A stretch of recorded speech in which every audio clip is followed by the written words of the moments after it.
Let's talk about how we got from this to the Nintendo Switch. There's been plenty of talk about Nintendo potentially releasing new hardware later this year, and this feels like a good time to maybe just take a look at the history of how we arrived at Nintendo's hybrid system. I actually did a list like this back in the past looking at the home consoles the Switch descended from, back when the Switch OLED was coming out, but I never got around to actually doing the same for their handheld systems. And so I want to start by going all the way back, not to the Game Boy, but to the Game & Watch.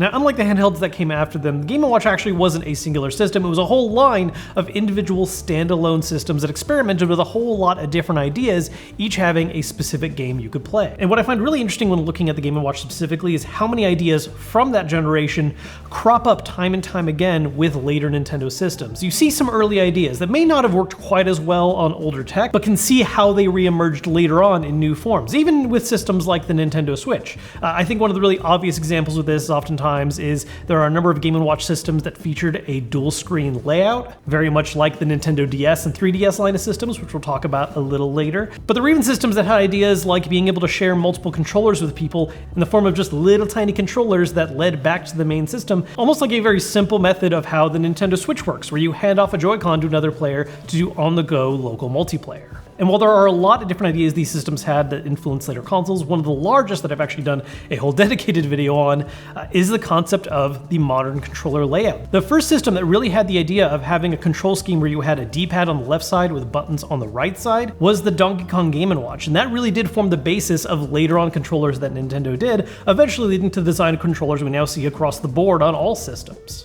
Now, in the middle of the Game & Watch life cycle in 1983, at least in Japan, they released the Famicom, eventually releasing the Nintendo Entertainment System in the US in 1985, going to full market in 1986. And these home consoles, at least for Nintendo's side of products, introduced the concept of using multiple different carts you can swap in between for playing different games.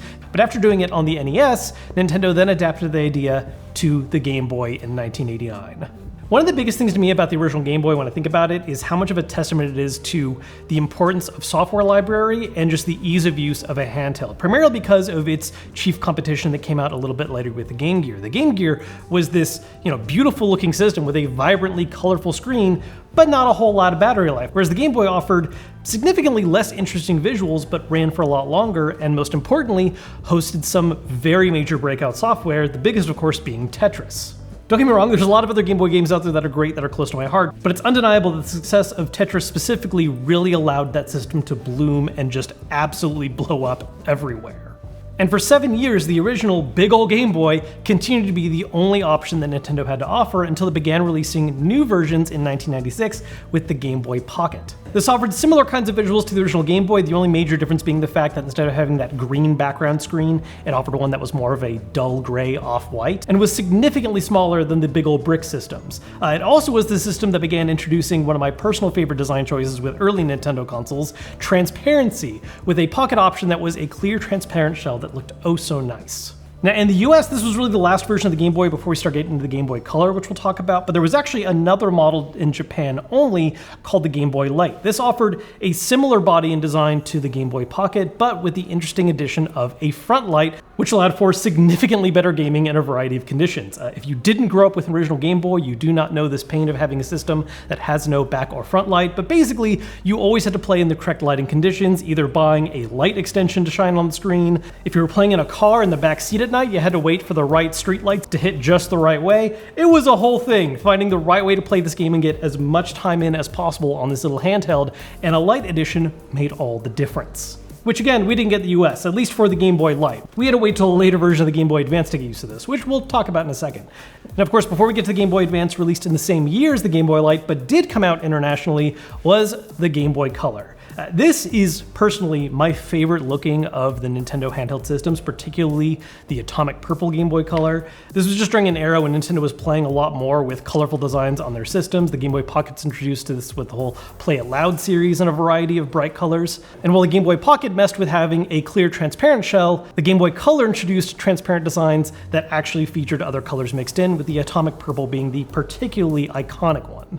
This system still played original Game Boy games, but would actually add a color hue to the design depending on what game was being played in backwards compatibility, and then of course, games that were actually dedicated for the Game Boy Color itself. Unlike the Game Boy Light that came out in Japan, this did not feature any kind of lighting effect though, so once again, you had to play it in the right conditions. And this carried on into the actual first major leap in handheld system design, the Game Boy Advance. Released in 2001, the Game Boy Advance was the first system that really pushed a major power bump from its previous systems. The Game Boy Color was stronger than original Game Boys and offered that variety of colors, but visually there were still those limitations on what you could do visually with a lot of games outside of that addition of color, as important as that was. It was a huge leap visually. I mean, the Game Boy Advance honestly still has some of my favorite games that I think visually have aged wonderfully, especially if you played them at their original size for that small screen. With titles like Golden Sun, the older Fire Emblem games, some of my absolute favorite Castlevania titles. At the time, the kind of visuals you were getting out of this little handheld system was just mind-blowing. Now, like with the Game Boy, the GBA did go through a couple different iterations with more system designs that came out over time.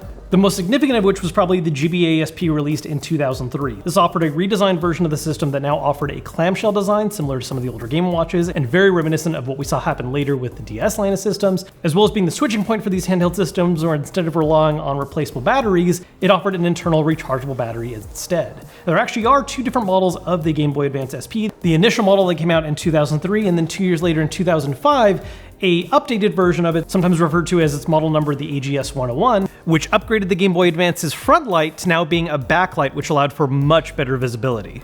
Around the same time as this improved backlit version of the system, in 2005 we also got the Game Boy Micro, which, while dropping the Advance name, still was an advanced system. It played advanced carts as well as older Game Boy games, but in a super teeny tiny form with a smaller screen, very small controls, not really the most comfortable of the systems to use, but there was this very charming aspect of it being in such a tiny form while still being able to play this library of games. Now, while these new refresh models came out in 2005, Nintendo had actually already begun releasing their next generation system, the DS, in 2004, with an original, very large, awkward-looking model that's honestly not one of my favorite systems that Nintendo has made, at least from an aesthetic standpoint, but it was a big deal for Nintendo, and is actually, to this day, at least amongst the aggregate of all of its variations, the top-selling Nintendo handheld of all time. Though the Switch in its full lifetime is probably going to have something to say about that. The big deal about the DS, though, is that it was something so different from what a lot of people were used to out of gaming systems at the time. This is one of the more experimental Nintendo systems that really worked out in the best way possible, offering games that relied on a dual screen interface and introduced a touchscreen as well, which,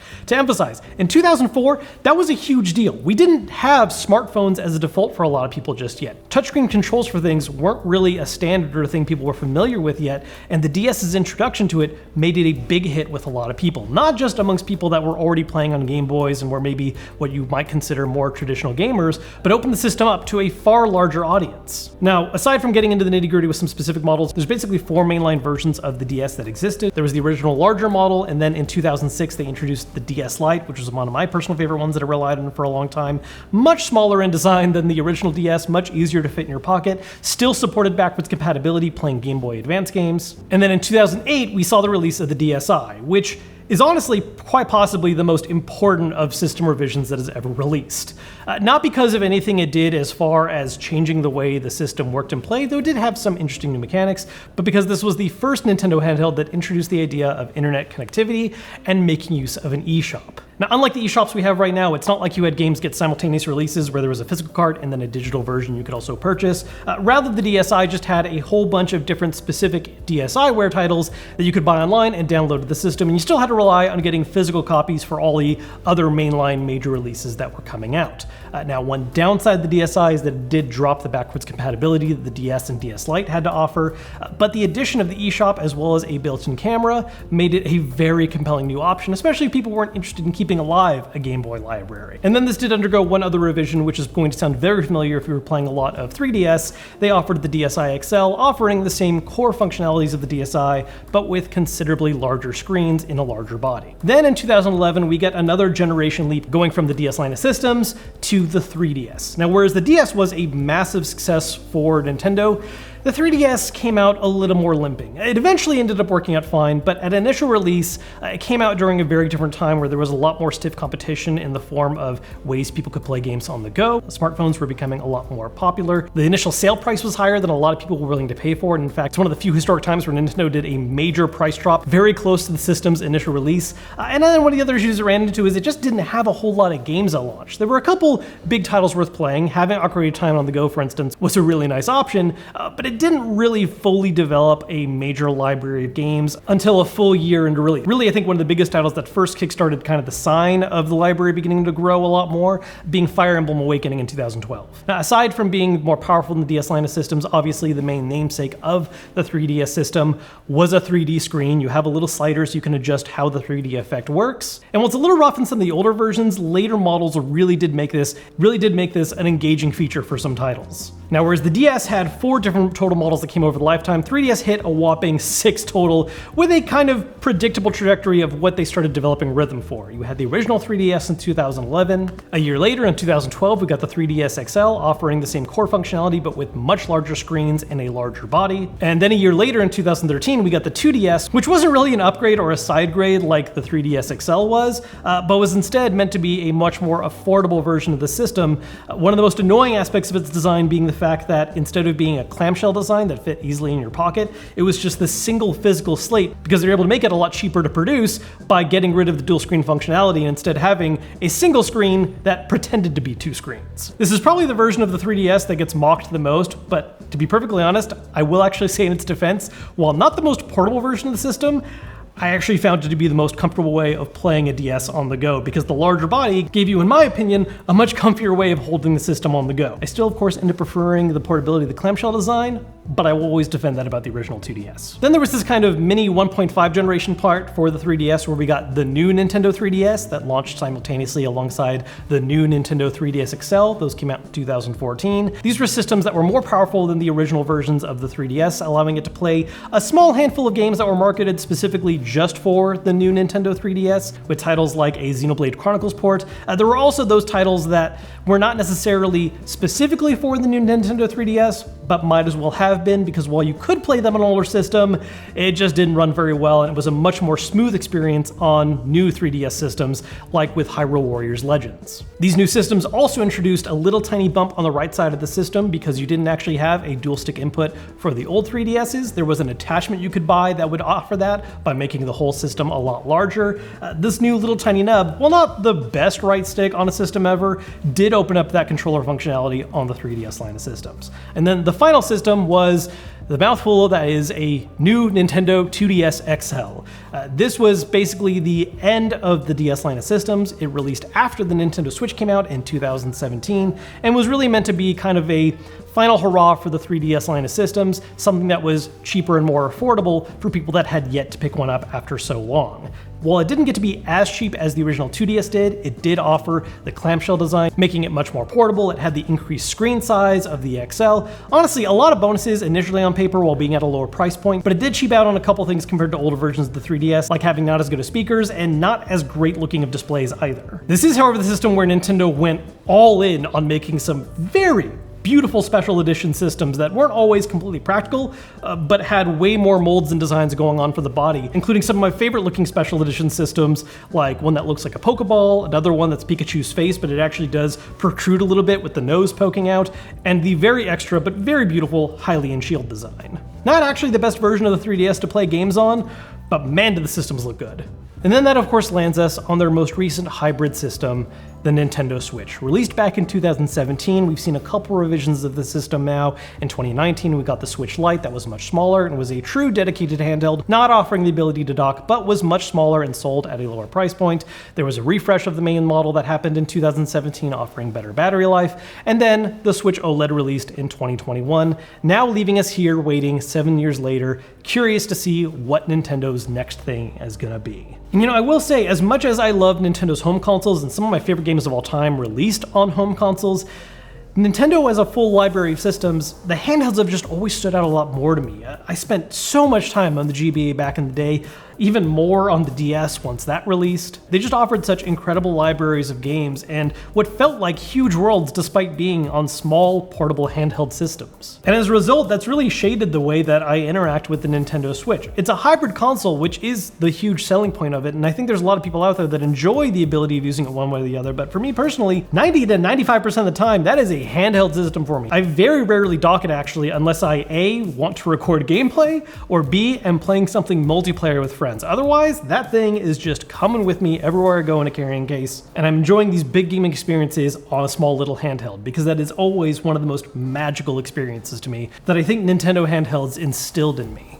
And assuming this next bit of Nintendo hardware is a direct successor to the Switch that is going to keep that hybrid nature alive, I look forward to having more hours, days, weeks, months, and years of playing more of their experiences on the go.